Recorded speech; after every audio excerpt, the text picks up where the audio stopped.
All right.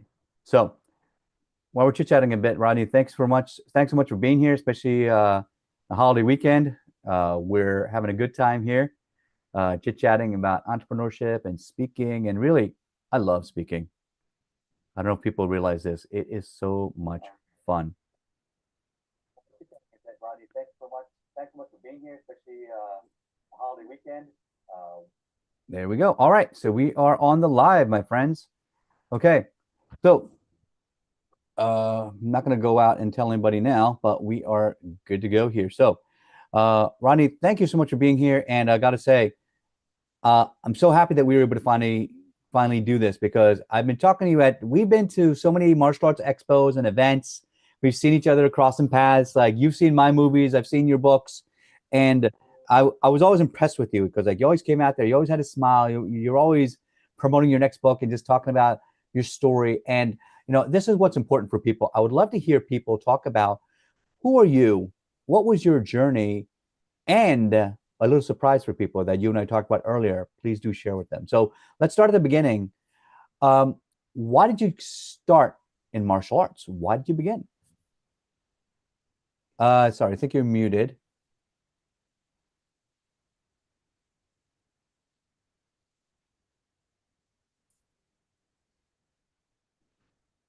Hold on.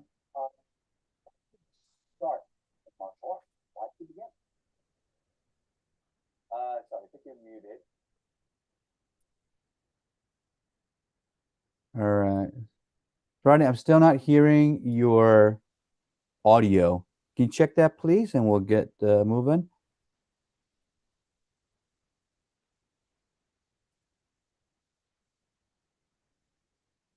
All right.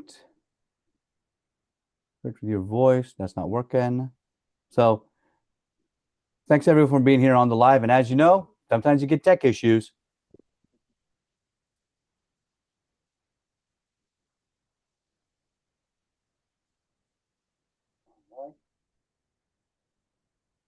Voice, that's not working.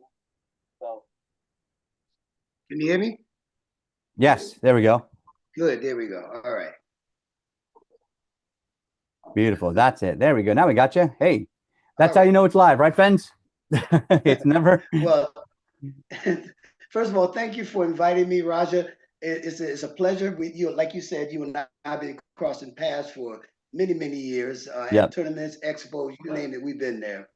And yeah, I'm really impressed with your platform and 400. That's a beautiful thing, brother. That's a Oh, beautiful thank you, thing. sir. I mean, really, it's been hard, and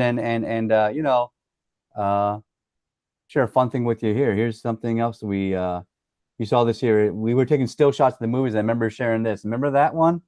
The one with me on the beach, Oh, and we're yeah. promoting the movie. That's my fight to live. That's Coach Roger right there. And Uh-huh. and then as I shifted, here we had the original one, the first movie, The Martialist, with a bunch of us over there out in the woods, showing off like, I call this the tree of life picture, Yes. and much respect to like right in the center there. That was my sword instructor, Hanshi, Grandmaster Rico guy who passed away a few years ago. Yes. Yes. Yeah, great guy, so funny and such a talented person in the martial arts, and so truly a loss for all of us. Yeah, it's a But, loss. You mm-hmm. know, he was a big influence to me when I was coming up in the as a youngster. He Yeah. was very influential on giving me advice and mentoring me, as Mm-hmm. well as many others. No way. So when you were a child, why martial arts? Why'd you get into this? I mean, you've been in this for a long time. I mean, even longer than me. I think for me, I think 41 years seems like a long time. But then when you tell me how long, tell the audience how long have you been in the martial arts?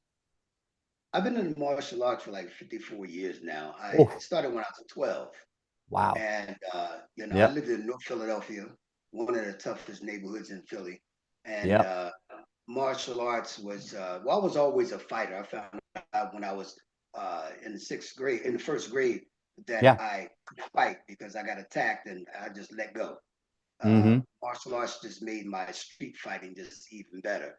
So got into martial arts because I saw Bruce Lee move, and I said, "Wow, if I can add that to my street fighting, I should be pretty awesome." And it kind of worked. That's awesome. Yeah, and you know what's funny? Um, you'll laugh. Like everybody has seen right now, Netflix has the Cobra Kai series happening, right? And so Yeah. with with that, uh, you know, in 1984, that is when I got sick and tired of all of the all the bullies in my school, and I said, I something has to change. I mean, I got beat up by three kids in a stairwell in between classes. That's when I said, never again. I got to do something about it. I just didn't know what. And then I saw the 1984 movie, The Karate Kid, and I said, yes, Uh, here's a kid like me who moved to a new school, and I had moved to a new country. I'd come from India, come to America, so I was already the foreigner. I was the skinny kid with big Coke bottle glasses, and on top of that, my third strike was I also had I also had a stutter too. So I had three strikes going into school, and so it made me an easy target. So I said, right. enough's enough. And I told my mom and dad, like, I gotta do something. I gotta change my life. So I asked my mom, and she said, "Okay, beta, no, they're going to hurt you." So she wouldn't let me become Bruce Lee. Mhm. But then I told my dad, I said, Dad, Yeah. can you please take me to karate? So he took me after 5 minutes of that hour and a half long class. I said, yes, I'm sold. I'm sold. Dad, please sign me up. Sign me up. He signed me up for a year. And then my life changed. And you had that same journey. It's like, Yeah. that you find out there's something that was the last straw that broke the camel's back. And what was that for you? Well, for me, it was, being in a neighborhood, a tough neighborhood. I was smaller than most guys. I was darker than most Yeah, guys, and they picked on a lot of people, but for some reason they didn't pick on me much because I had an attitude problem right. coming up. But I actually defended. You talk about stuttering. There was a friend of mine. His name was Steve. Yeah. He had a terrible stutter, Mm-hmm. and so one day they were picking on him, calling him Stuttering Steve, and I defended him. So I Yeah, end not up, cool. doing some damage to a couple of guys who were picking on him. After that, him and I became best friends, and nobody messed with him. But the martial arts actually just made my fighting skills, my street fighting skills even better you know. But Mm-hmm. I was teased a lot about being dark skinned, my curly hair, and Mm-hmm. and all that. But that only fueled my uh, desire to train even harder. Because I refuse Yeah. to lose any fights. Yeah. Gotcha. And so now when we talk about, you know, when we talk about upbringing, I talk about like, me being a first generation Asian in America and having to deal with those sort of stereotypes. You grew up in North Philly. Tell us a little bit more about like what was life like? What was it like going to school and coming home? Like what was how did you grow up?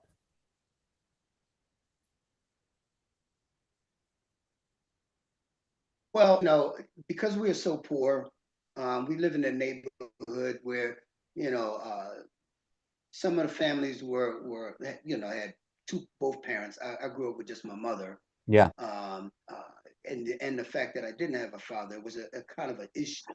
I was teased about that. When they have different things with parents, Yeah. fathers would come to school, and I had no father, so a lot of times I didn't go to different events, and if I did show up to a different event, Yeah. there were sly remarks, and people would say things behind my back and stuff like that, and it kind of Hmm. angered me. So I kind of grew up with a anger problem Yeah. I feel it you. caused me to get into fights, so, but, that just only made my tournament fighting and my kickboxing fighting even better because, I took my anger out there, and stopped fighting on the street, so it was good that helped me become the better champion that I should have been anyway. Yeah, gotcha. And so, hold on, clicking. Something's happening on my computer. There we go. We're good. Oh yeah, And yeah. so, It's kind of like glitching a little bit. yeah.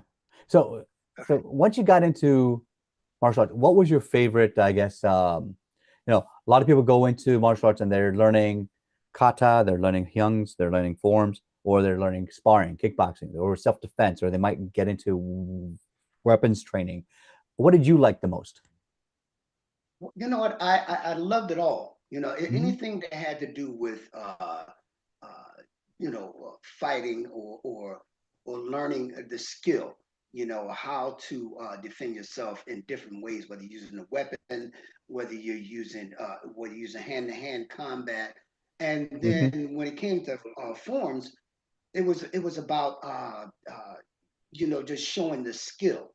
And Yeah, forms were like, if you can do all three at a karate tournament. And absolutely. my teacher was Mwanzo JC.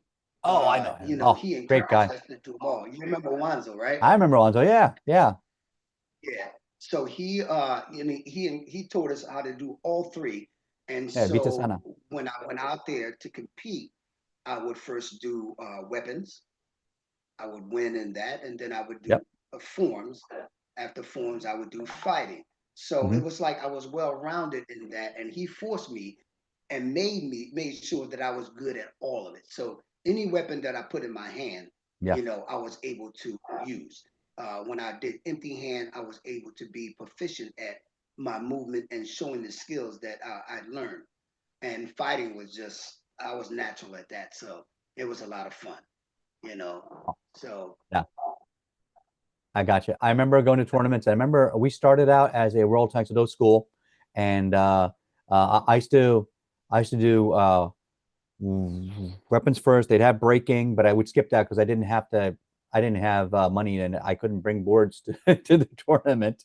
I would always skip that, and then then of course there'd be forms, then there'd be sparring last, which I always thought was strange because like why would you save the hardest thing for last? Well, why don't you do it first? But then I think a lot of people would just, do sparring and then leave. So we don't want that. We wanted yeah. people to come out and actually, help out and support the tournament. And then later on, I got into Hmm. open tournaments and that opened your eyes. My first open tournament going in, I didn't win a trophy. I'm like, wait, what? How's it possible? I've been winning so many Hmm. trophies here. And then I realized, oh, there's another layer of training that you need to do to go out into the Right. real world. Right. And that was an eye opener, and it was the best thing for me because I think sometimes for people, the best thing for you to learn is that you lose. And but how you Hmm. take that loss is what defines you next. So just like in like every like Rocky movie, he falls down, but he just got to get up one more time. And so that's Right. that's what I learned from every tournament is that win or lose, there was always something I learned because you don't lose, you learn something. So either win or you learn something, right? And so I learned from that True. tournament, True. I got to train harder. Yeah. And that's it. Hmm. So I didn't take Well, it as a mine was personal actually defeat. opposite. Yeah, mine was actually the opposite. I started out in open tournaments, Did you? Okay. and, and I was winning. You know, Yeah. and then Nice. as studying Taekwondo and then strict Shotokan, Yep. I decided to try out, the closed tournaments. That was kind of difficult, especially when it came to sparring because they have rules. Open Yep. tournament, they have different rules. So Yep. hook kicks weren't allowed in Shotokan, and that was one of my ultimate weapons, the hook kick and Yeah. roundhouse kick combination was Oh, I like used to so love the quick, hook kick. Mm-hmm. but you couldn't do it in a closed tournament. Now in Taekwondo, it Yeah. was it was allowed. Yep. So it was difficult, but then after a while, like you said, you learn from your loss, and then you come back and say, okay, if you're gonna do this, you have to learn and come back and do it again, and that's what happened. And that makes you a well-rounded martial artist. If you can do open, you can do closed, you That's can right. do Yes, you can. kickboxing, boxing. And then, once I started to win a grand championships in both close tournaments as well as open tournaments, I thought, you know what? I kind of lost the thrill of it. I thought, okay, that's fine. That's good enough. I've done enough. I started thinking about what other challenges could I get. And so, you got some other things that you do, like you started writing books. So how did that come Right. about? I mean, because like you're a fantastic martial artist and a grandmaster. You've been in it for so long and you're so talented and so educated. How did you start to write stories? Like Well, what was the impetus for even that? when I was a kid, Yeah. excuse me, when I was a kid, I always had things in my mind. That was a way for me to escape Uh-huh. the reality of being in bad neighborhoods, no father, and just bad things happened around me. So I would escape in this dream world that I would write things. And when I was growing up, I was into comic books, but I never, until later on, there weren't any black superheroes. Yeah. And so I decided to start writing about, black superheroes so that kids like when I was a kid, wanted to see black. I went crazy when I first saw the Black Panther. Black Panther. Oh But yeah, later that's a on, great movie. Hmm. right, and well, I'm talking about the comic book way back in the '60s, like the Oh late wow. '60s, Cool. when Black Panther came out, and first he had the costume on, but then when I read the comic book and saw that he was actually an African American, he's a black guy, I was like, Yeah. oh wow, And then later on in life, even though it was written by a white man, it was around that time where civil rights were big, Yeah. and so they started putting black comic book characters in the thing. And I said, they can write about a black hero, but a black person can write about a black hero better because they're black. And Because they being from understand. a bad neighborhood that I came from, Yeah. it helped me to develop the character, Max Cordell. Hmm. So now tell me a little That's about, what got me started writing. yeah. So tell me a little bit about like, well, when did you write your first book? And was it all about Max Cordell or was it something else?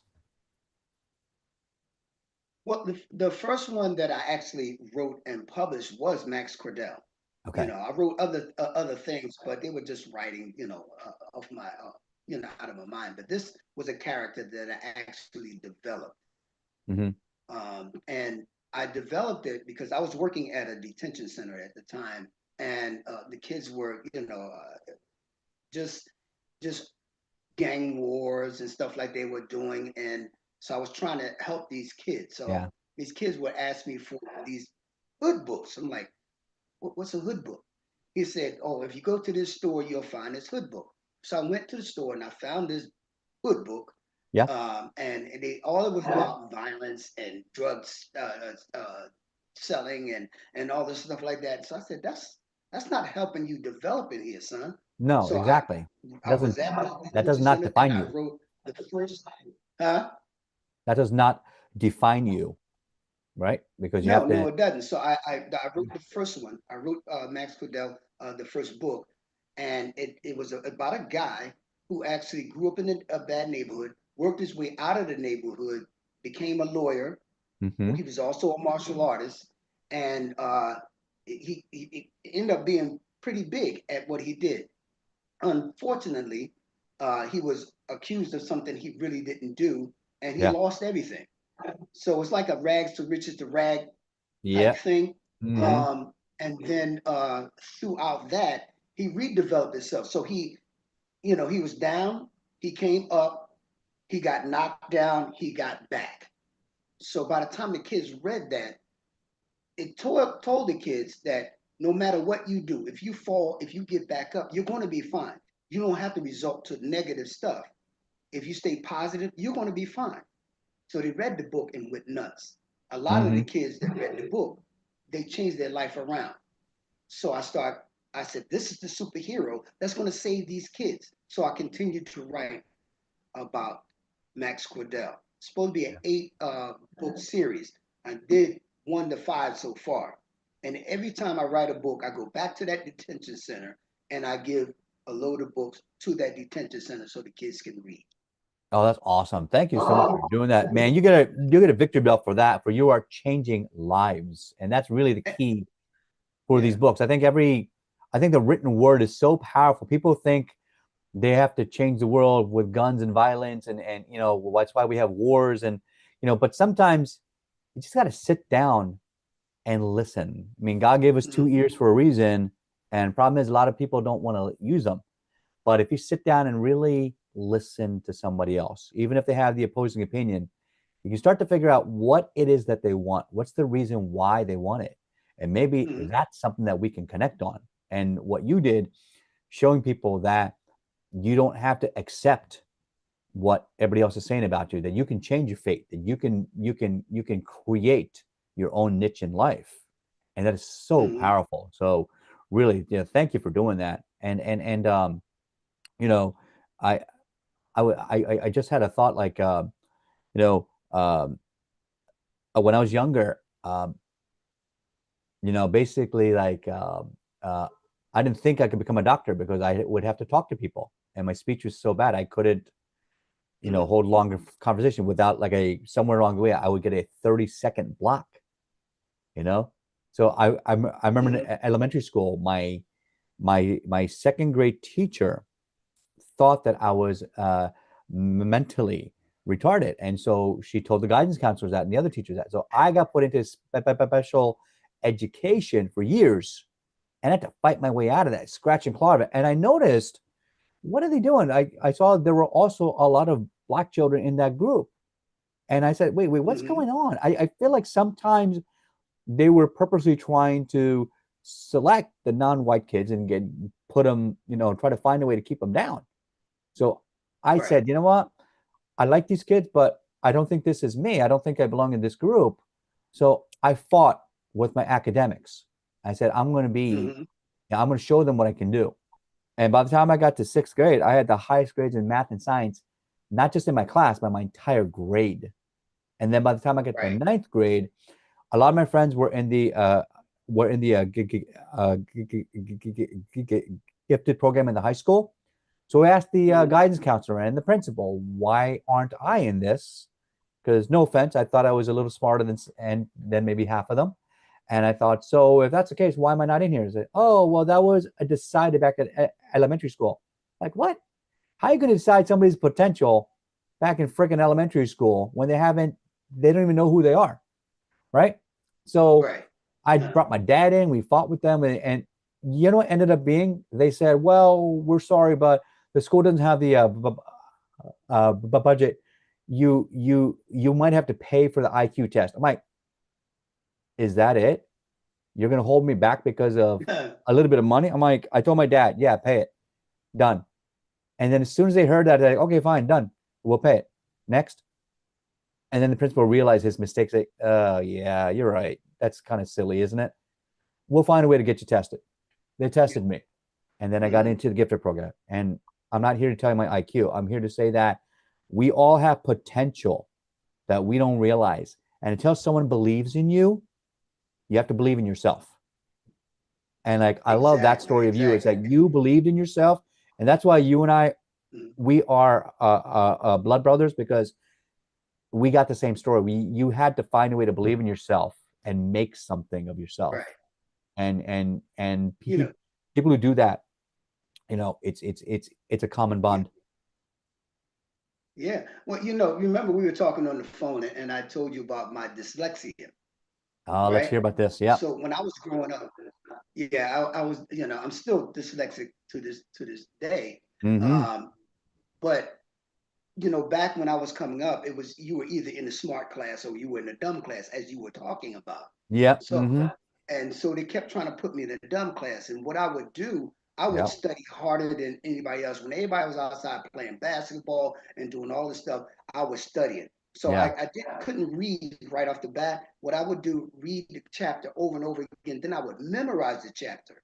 So Yep. when I got to school and the teacher would call on me to read a paragraph, I really didn't read the paragraph. All I had to do was see the first couple of words, and I knew how to recite that paragraph. That's incredible.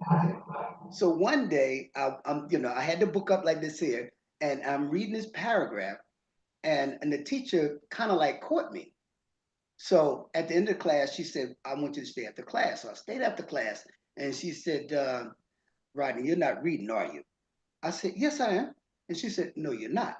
I said, yes, I am. She said, okay, all right, I want you to read. She went to another chapter. He said, read this. Um, hold on a second. I think my battery's about to go down. Give me a second. Sure. All right. So by the way, while we're waiting for him to come back, imagine right now you are typecast by the time you're 7 years old. And that's what the teacher or a parent or an educator feels about you. Well, then how are you going to be able to become the next version of you?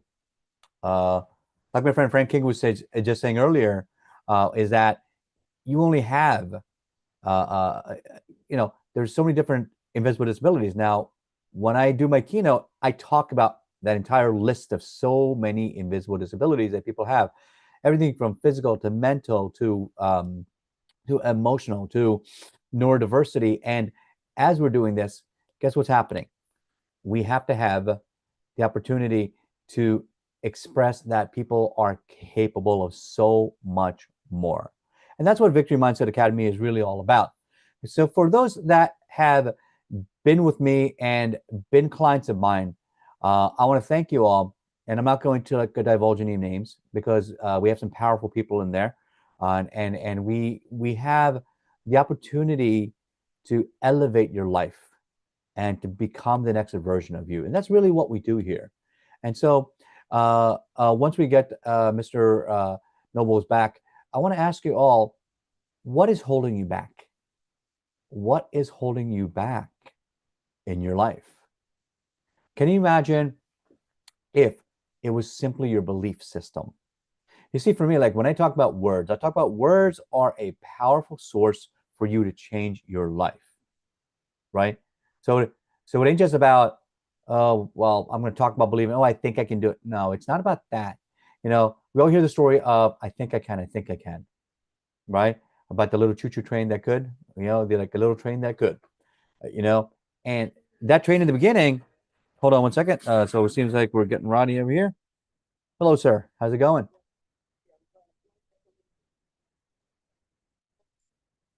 Oh, here, let me give that to you. Uh,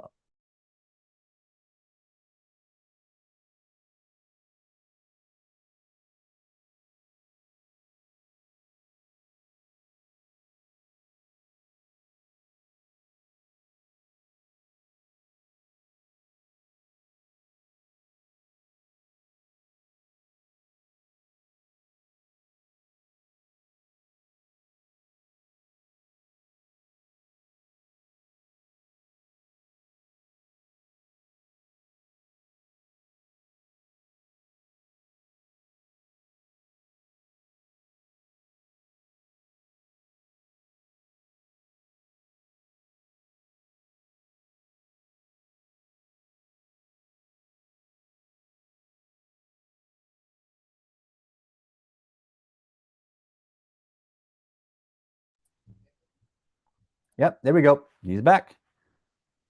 All right, sir. See you in 1 second. So we had some tech difficulties, but he's back. There we go. Welcome back, my friend. So as I was saying, is that if you want to start changing your life, you have to start make a decision. Use your words. So here's what I say with people: words become your thoughts. That's why daily affirmations are so important. Your words become your thoughts become your beliefs, beliefs become your actions, and then your actions become your success, don't they? And so as soon as you start thinking that way, All right, can you hear me? yep, we can hear you just fine. Excellent. Good, good. All right, Okay. welcome back, sir.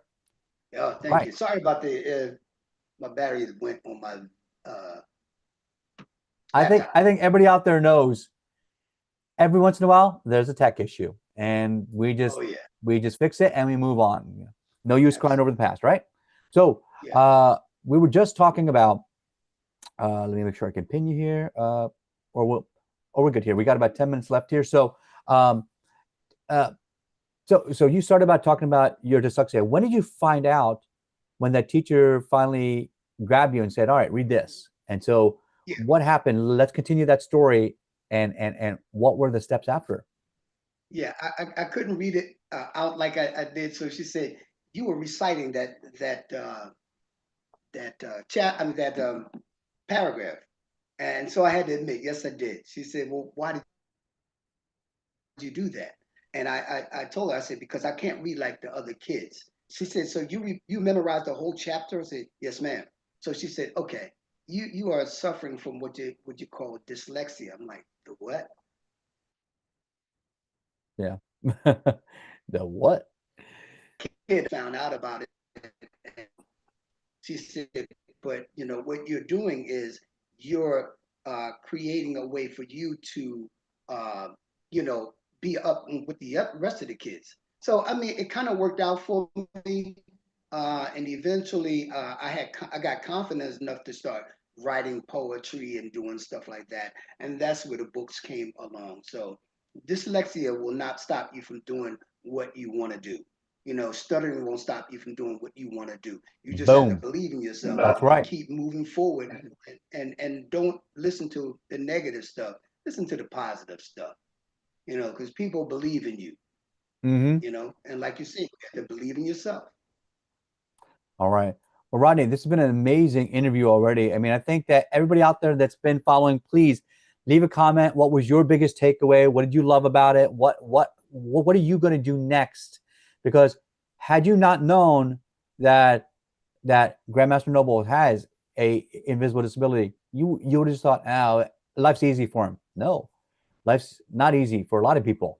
And so that's why we have to accept people as they are. I think there's a difference between tolerance and acceptance. And that's where I think Right. that a lot of companies, people, and we as a society have to come together is that we are not here to tolerate people. We're here to accept people. Because when you accept people, that's when you reveal the greatness. Kind of like, I joke around like I'm a pineapple, right? Like if someone who's never seen a pineapple sees one, say, picks up this spiky fruit, it's heavy, it's awkward, it's got a weird top on it, it's say like, why would I eat this thing? It doesn't look appealing at all. But once you open it up and you get past and you see all the sweet goodness inside, that's when you realize how beautiful it is. And that's where a lot of people with invisible disabilities, they're hidden and they're hiding in plain sight and they're screaming in quiet frustration right next to you. And with 1 billion people with some kind of a disability around the world, that means 1 out of 7, 1 out of 8 people. That means if you're in a room with 10 people in a conference or something at work, at least maybe 1, maybe 2 people have some sort of a disability or invisible disability right in that room. And if you don't know who it is, you got a blind spot, and you're not getting the full potential of that person on your team. So that's why it's important for you to be more aware of it. And that's why I got certified as a DEI black belt to talk about diversity, equity, inclusion. And now I keynote and I do workshops on invisible disabilities. And so until Rodney told me, I had no idea that you had a dyslexia, and you're an author, 9 times author. That's incredible, sir. I mean, I'm only a 3-time author. Right. So, and It doesn't matter. it doesn't matter. One. But I'm impressed with you, man. I bow to you. You're an amazing Well, human thank you. being, and I'm so proud to know you. So Well, good. good. Well, I'm impressed with you. I mean, anytime you have somebody that has, I don't even call them disability, Yeah. your issue that you deal with and you make it work for you, it doesn't matter. I'm dyslexia. I write books. You write a book, you're dyslexic. Yeah. You know, so Like here's a great coaching tip I tell my clients when they tell me all their problems. Well, I was poor and I did this and I grew up with only a single parent, or my boyfriend abused me, or somebody else happened, or I got divorced, or somebody stole my money and emptied my bank account. Okay, great. Okay, so here's what's going to happen here. Let me ask you something. Did life happen to you, or did life happen for you? And they look at me with a confused look. What do you mean? Well, what if you just took that bad event and just said, so what? So what? Did you know that Tom Brady got turned down? People said that he was too small. He was not strong enough to be a football player. Can you believe that? Tom Brady. And what happened with him? Yeah. You know, he became what? How many Super Bowls did he win? 4 or 5? Somebody quote me over there. Was it 5? I think it might be 6 now. I'm not sure. Um, so there are people that have been dismissed and discounted and thought of as less, and they decided in their own mind, so what? Still going to do it. And Right. did you Well, here's put the in thing. the work? That's all it Right. is. Did you put in the work? And you did. You put in the Here's what work. I say. Right. Here's what I say. You can lay down and take it, or you can stand up and make it. That's Right. that's the rule that I have. You can stand up, you can Oh, lay I down love and that. take it, or you can stand up and make it. You know, if you believe in yourself, all you got to do is just take and believe in yourself and keep moving, no matter what anybody else says. Because I mean, people were saying, "Oh, I started out, in martial arts. I told them I was going to be a martial arts champion. You ain't gonna do that. I did it. Every time they said I can't do something, I made sure I was able to do it. The That's right. easiest way to shut people's mouth is to succeed. You know, that's the easiest way to win. Succeed. You know, I I love done it. done acting, singing, comedy, martial arts, writing books, all of it. And people said I couldn't do it. After a while, they stopped saying I can't because they knew I was going to do it anyway, despite everything that I've been through. Yeah. You stand up tall. And that's a great way for us to segue into our last segment here. Let's think about how many people have told you no, that you're not capable. Somebody, when I told them like I wanted to go to the Olympics, they said you'll never get there, and that's true because at the time there was no other Indian person, from India in the World Championships. So I said, all right, I want to be the first, and guess what?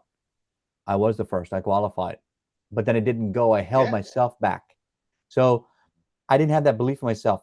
One thing you can do right now is one thing I tell all my coaching clients, everybody, is believe it and become it.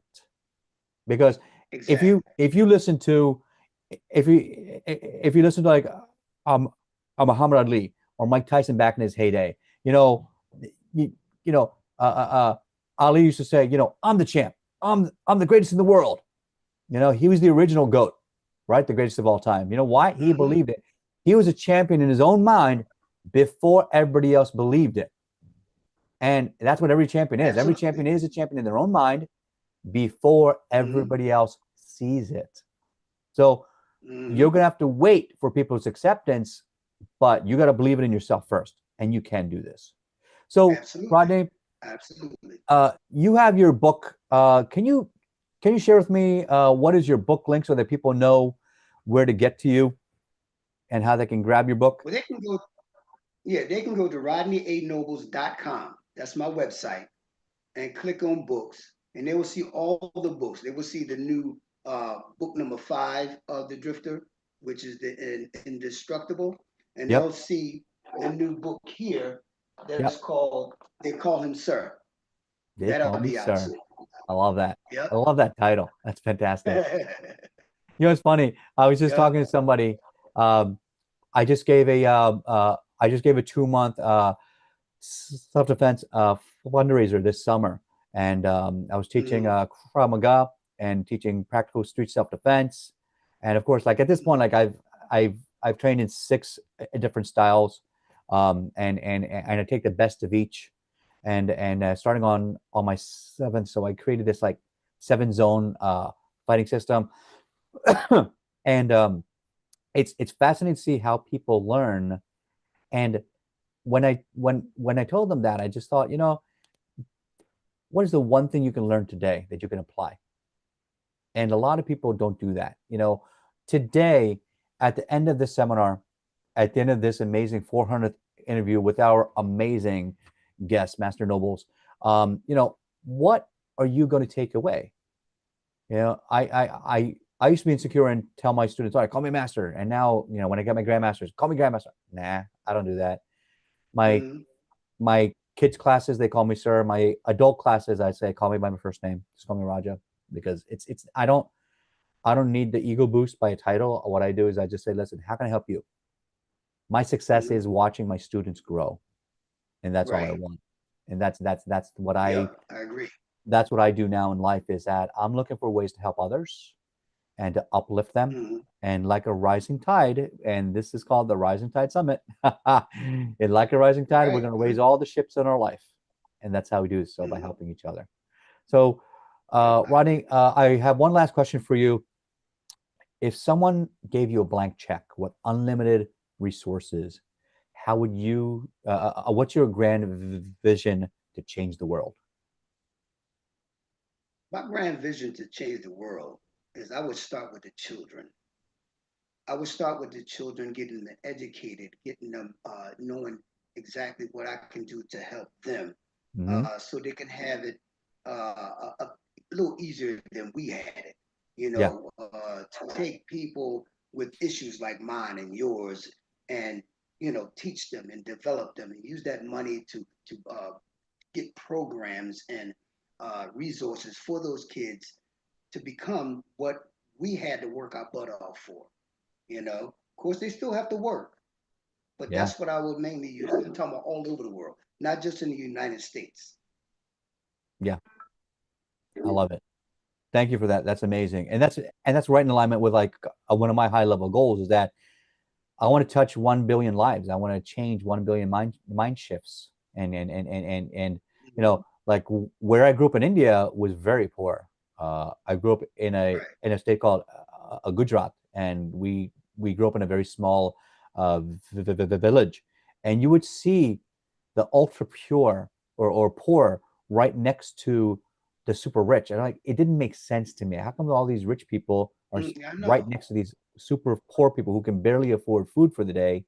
The whole family, like 7, 8 people, are you know working. They're trying to sell stuff on the streets just to get pennies, just so they have enough to feed everybody every day, and they have to repeat the process the next day. And I said, there has to be a change. So one of my lifelong goals is I want to build Right. schools around the world to educate these children, get them off the streets. Because if they don't get them Mhm. off the streets, guess what happens? They get into gangs, they get into trafficking, they get into Exactly. drugs, they get into something else worse. Instead, if we get them into schools, give them 3 meals a day, clean clothes to wear so they feel pride in themselves, then they can focus on learning. And we get them by age 5 and we take them to age 15 for those critical 10 years. You've changed their life. And Hmm. as soon as you change that one life, they'll be able to find a job. They'll be able to change the life of their family and Yes, everybody after them. And that's how we change a mindset, and that's how we change the world. Right, my friends? exactly. You're right about that. All right. So I love it. once we All make right. all this money, brother, Say again? once once we make all this money, brother, we'll get together. Once we make all this money, you and I can do what we just Let's do talked it. about. Let's do it. Hey, listen, there's nothing wrong with being a 7 figure or an 8 figure earner. There's nothing wrong with it. Money is not evil. Mhm. Money is a tool, and it only magnifies who you are. So, what kind of person are you? Me, I want to be the That's right. 99%. I want to live off of 1% and donate the other 99% to world problems. Get clean drinking water, clean food, enough food for everybody, get education to children, get them off the streets, and I have a few other high level world changing ideas. And, when I Right. get to 7, 8 figures, I'm going to do that. This is my plan. I'm telling you my finish line now, and I want you to keep me accountable. That is the goal. The end goal is to be the 99%. All right. All right. All right. Thank Sounds you like a so much, plan. Rodney. You've been That's good. amazing. All right. We're going to end the show here today. And thank you so much for being here. For those that are on the live, thank you so much. Please leave a comment. What was your biggest takeaway? And, please continue the donations. Today's event was to raise money for the NSA. That's the National Stuttering Association. And guess what? I'm going to reveal my big secret here today. Next year, the goal is to launch the IDEA Foundation, IDEA, the Invisible Disabilities Empowerment Association. So, by launching the big idea, we're going to be able to change even more lives. So, I hope you will be part of that journey and part of that success and part of the 99% so we can change the world. Thanks so much, everybody. This is Coach Raja. And as always, believe it and become it. And we see everybody on the next show. Bye bye.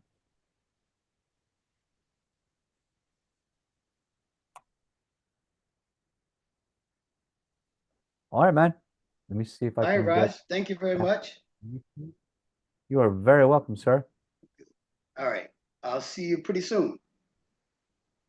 Yep, will do. All right, brother. All right, brother. Have a good one. I'm gonna end it, and we're good to go. Thanks. All right. Okay.